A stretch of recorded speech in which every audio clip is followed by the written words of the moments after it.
সরকারি চাকরিজীবীদের জন্য নবম জাতীয় পে স্কেল আংশিকভাবে বাস্তবায়নের সিদ্ধান্ত নিয়েছে সরকার। আগামী ১ জুলাই থেকে নতুন বেতন কাঠামো কার্যকর করার প্রস্তুতি চলছে। প্রথম ধাপে এজন্য প্রায় ৪৪,০০০ কোটি টাকা ব্যয় হবে বলে জানা গেছে।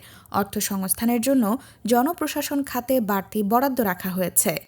২০২৬-২৭ অর্থবছরের বাজেটে জনপ্রশাসন খাতে বরাদ্দ করা হয়েছে ১,৪১,৪৩৪ কোটি টাকা, যা আগের সংশোধিত বাজেটের তুলনায় প্রায় ৫৫,০০০ কোটি টাকা বেশি।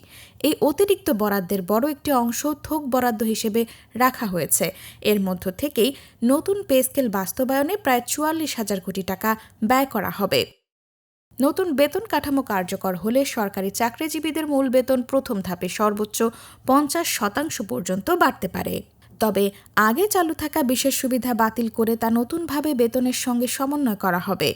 বর্তমানে ১০ম থেকে ২০তম গ্রেডের কর্মচারীরা মূল বেতনের ১৫% এবং প্রথম থেকে নবম গ্রেডের কর্মকর্তা-কর্মচারীরা ১০% বিশেষ সুবিধা পান। এটি সমন্বয়ের পর প্রকৃত বেতন বৃদ্ধি ৩৫ থেকে ৪০% মধ্যে হতে পারে। পে স্কেল বাস্তবায়নের পর পেনশন, গ্র্যাচুইটি ও অন্যান্য অবসর সুবিধাও বাড়বে। এ খাতেও বাজেটে বড় অঙ্কের অর্থ বরাদ্দ রাখা হয়েছে। সরকারি কর্মকর্তা-কর্মচারীদের বেতন ভাতা বাবদ ৮৯,৮৩৬ কোটি টাকা এবং পেনশন ও গ্র্যাচুইটি সহ মোট ১,২৫,৫১৫ কোটি টাকা বরাদ্দ রাখা হয়েছে।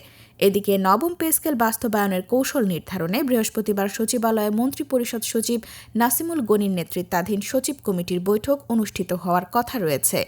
বৈঠকে জাতীয় বেতন কমিশনের সুপারিশ, বিভিন্ন বাহিনীর বেতন কাঠামো এবং বাস্তবায়নের পদ্ধতি নিয়ে আলোচনা হতে পারে। প্রশাসনিক প্রক্রিয়া শেষে বর্ধিত বেতন হাতে পেতে সরকারি চাকরিজীবীদের অক্টোবর পর্যন্ত অপেক্ষা করতে হতে পারে।